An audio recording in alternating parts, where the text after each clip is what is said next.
Selamat pagi, saudaraku. Apa kabar hari ini? Pasti semua baik-baik ya di dalam penyertaan Tuhan. Saudaraku, betapa beruntungnya kita yang menyediakan waktu untuk menjalin atau merajut cinta kita ke Tuhan. Kita baca Alkitab, kita dengerin khotbah dari hamba-hamba Tuhan yang memang benar-benar diberi hikmat. Kita punya doa sendiri dengan Tuhan. Ya, tahu gak saudaraku, itu akan menghidupkan pengertian kita yang murni. Mendengarkan renungan-renungan seperti ini, itu akan menghidupkan pengertian murni kita ke Tuhan. Dan minta pimpinan Roh Kudus, sehingga firman yang didengar bukan dimaknai dengan salah, tetapi benar-benar Tuhan taruh hikmat. Maka akan menghidupkan pengertian yang murni. Dan harus diingat bahwa pengertian kita itu tidak sekaligus berkembang dengan instan loh saudaraku. Tapi harus lewat proses yang bertahap. Seakan-akan kehidupan kita yang mencari Tuhan tidak mengalami perubahan yang berarti, tetapi memang harus melewati step by step, proses panjang. Ketekunan yang dilakukan dalam waktu sekian tahun, baru kita bisa benar-benar melihat perbedaannya. Maka saya boleh simpulkan begini, pemberitaan firman Tuhan yang benar itu akan memuat peringatan-peringatan. Entah kita sadari atau tidak, kita sering mendengar peringatan-peringatan itu. Apakah bicara mengenai waktu yang singkat, atau berbicara mengenai pengadilan Allah, atau berbicara mengenai kekekalan yang dahsyat, atau terpisahnya manusia dari hadirat Allah. Bahkan kuasa gelap yang terus mengancam dan menghabisi ketekunan manusia. Peringatan-peringatan itu menghidupkan pengertian yang murni sebetulnya. Dan pasti hidup kita menjadi tidak ceroboh lagi kalau kita benar-benar tiap hari mengkonsumsi kebenaran-kebenaran yang murni itu. Kita bisa menyaksikan orang-orang yang hidup dengan sembrono dan tidak mempedulikan kekekalan. Walaupun tidak mau masuk neraka, tetapi mereka memang mengarahkan diri mereka ke api kekal. Simptomnya udah kelihatan dari ketika dia hidup di bumi ini. Di mulutnya dia berkata, aku gak lihat uang. Tapi kelihatan dari cara dia memilih uang dalam hidupnya ketimbang Tuhan. Itu ironik loh, itu banyak orang Kristen begitu. Jangan cari Tuhan. Kita tidak boleh terhamba oleh mamon. Kan begitu kan, banyak orang Kristen ngomong begitu. Tapi faktanya, dalam tingkah laku yang dia pilih hari-hari hidup, dia memilih mamon, bukan memilih Tuhan. Itu loh kekristenan. Itu yang membuat saya kadang, ngeri saudara. Saya menemui banyak orang yang begitu sebetulnya. Termasuk hamba Tuhan, termasuk pendeta. Maka saya terus warning di dalam diri saya, jangan sampai saya begitu saudaraku. Ya, jadi mulai hari ini kita harus mulai memperkarakan hidup dengan Tuhan. Kalau kita tidak memiliki pengertian yang murni, itu karena kita tidak pernah mendengar pengertian peringatan-peringatan yang termasuk di dalamnya adalah sebuah hal yang mengingatkan kepada kita untuk kita berkemas-kemas. Maka mulai hari ini rajut kegentaran yang harus kita miliki dalam hari-hari hidup. Kita menganalogikan kita berada di suasana mencekam itu saudaraku. Kita menarik suasana hari penghakiman. Kita menarik suasana hari kebinasaan orang-orang fasik di dalam perenungan dan penghayatan kita. Itu tidak mudah, tetapi kalau kita mau terus bawa itu dalam setiap perenungan kita, kita bisa gentar loh saudaraku hidup. Atau kita menganalogikan kita berada di pengadilan Allah. Dan seperti Tuhan berkata, Matius 7 ayat 21-23, enyah kau dari hadapanku. Kita terpisah dari Allah selama-lamanya. Wah, itu mengerikan saudaraku. Jangan main-main hidup saudaraku. Ada warning Tuhan. Tuhan sudah kasih banyak warning dalam hidup kita.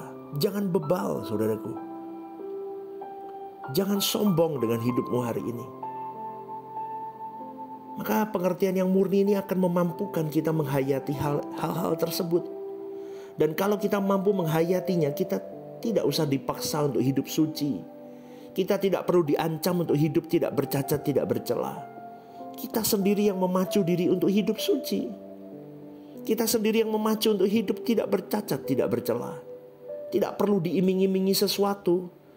Karena kita pasti sudah rela mengorbankan apapun. Karena kita tahu realita apa yang akan terjadi. Bahkan kita tidak perlu diiming-imingi apapun. Kita pasti sudah rela mengorbankan apapun. Garis bawah ini, untuk pekerjaan Tuhan. Rela dan suka mengorbankan apapun demi pekerjaan Tuhan. Jarang ini di Kristen. Jarang. Kalau transaksional, karena dia butuh Tuhan, dia meminta Tuhan sesuatu, ini baru dilakuin. Banyaknya begitu. Tapi kalau di dalam suka dan rela dan tanpa pamrih ke Tuhan, memberi, mengorbankan diri untuk pekerjaan Tuhan, jarang yang bisa, saudaraku. Loh, pastor kok ngomong begitu? Ini fakta lapangan. Ini fakta lapangan, saudaraku. Ya, kalau ada orang dengan lantangnya, segenap hidup untuk Tuhan, hidupku penyembahan buat Tuhan. Cek dulu deh. Saya ngomong begini jujur, saudaraku, cek lagi. Berani gak kau berkorban dengan sukacita, dengan kerelaan, dengan kesadaran, dan tidak memanipulasi Tuhan?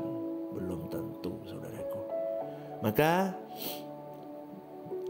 kalau kita berjuang di titik sampai di titik itu, di lain pihak kita sudah bisa menarik indahnya kerajaan surga.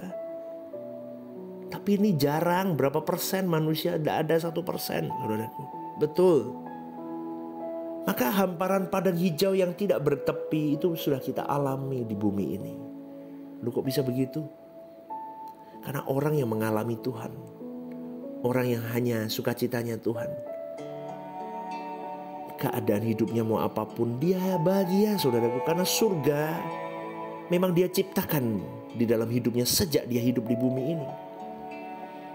Dia jadi partnernya Tuhan. Bahagia. Coba kita lihat ayatnya. Dikatakan begini, supaya kamu mengingat akan perkataan yang dahulu telah diucapkan oleh nabi-nabi kudus, dan mengingat akan perintah Tuhan dan juru selamat yang disampaikan oleh rasul-rasulmu kepadamu. Ketika Petrus menulis surat ini, tidak jelas dokumen apa yang dimiliki oleh Rasul Petrus. Tetapi pasti paling tidak, saudaraku, ada dokumen lisan yang menjadi pengetahuan mereka.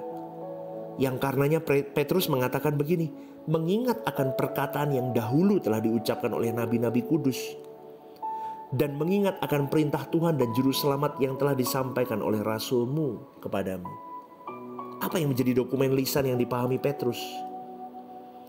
Petrus ketahui dan penerima surat ini juga paham ini apa dokumennya. Ini, saudaraku, kalimatnya begini, yang terutama harus kamu ketahui ialah bahwa pada hari-hari zaman akhir akan tampil pengejek-pengejek dengan ejekan-ejekannya, yaitu orang-orang yang hidup menuruti hawa nafsunya. Kata mereka, di manakah janji tentang kedatangannya itu? Sebab sejak bapa-bapa leluhur kita meninggal, segala sesuatu telah seperti semula pada waktu dunia diciptakan. Ngeri gak, saudaraku? Pengejek-pengejek ini bukan pengejek hanya dengan kata-kata, tetapi lebih kuat, yaitu dengan perbuatan. Sikap hidup, perilaku yang merupakan bentuk ejekan sekaligus pemberontakan, yang mengisyaratkan bahwa Tuhan tidak akan datang. Bahwa apa yang dikatakan nabi-nabi dan rasul-rasul yang meneruskan ucapan Tuhan dan juru selamat kita, Tuhan Yesus, itu hanyalah omong kosong belaka. Kita tahu bahwa kalau dusta yang diucapkan terus-menerus, maka akan dianggap dan diakui sebagai sebuah kebenaran. Kalau kita di Indonesia masih ada dalam suasana keberagamaan, agama A, agama B memiliki pembaraan atau api ibadah yang menyala, termasuk kekristenan. Tetapi kalau kita menyaksikan asal kekristenan itu di daerah Palestina, lalu daerah asal dari kekristenan di Indonesia yang merupakan hasil sending atau misionaris atau utusan Injil dari Eropa, maka mereka sama sekali tidak memperdulikan apakah Tuhan Yesus datang atau tidak. Benar-benar mereka tidak memiliki pengertian yang murni, karena sudah tidak ada lagi peringatan-peringatan. Maka peringatan yang murni ini selalu mengingatkan kepada kita, langit baru, bumi baru, hidup kudus tidak bercacat celah. Kalau terus kita kumandangkan hidup kudus tidak bercacat celah, langit baru, bumi baru, maka secara tidak langsung itu mengingatkan kepada diri kita bahwa dunia ini bukan rumahku. Semuanya akan berakhir, semuanya akan selesai. Di lain pihak ada api kekal kalau kita tidak diperkenankan masuk ke langit baru, bumi baru. Maka setiap kali kita berbicara soal kesucian hidup tidak bercacat, tidak bercela, itu juga peringatan untuk diri kita, saudaraku. Amin. Itu peringatan untuk kita. Maka kita harus berjuang memperhatikan setiap warning Tuhan dalam hidup kita. Dan kalau terus kita masuk di dalam pathway-nya Tuhan, kita akan hidup suatu hari nanti di langit baru, bumi baru bersama dengan Tuhan Yesus Kristus. Tapi kalau tidak, kita akan binasa, saudaraku. Berjuang ya. Berjuang, saudaraku. Tuhan pasti datang kedua kali. Berjaga-jagalah, berkemas-kemaslah, ready setiap waktu, hidup dalam kawasan Tuhan, dan jadilah manusia yang benar dan tepat di pemandangan Allah. Selamat pagi, selamat beraktivitas. Tuhan memberkatimu hari ini. God bless you.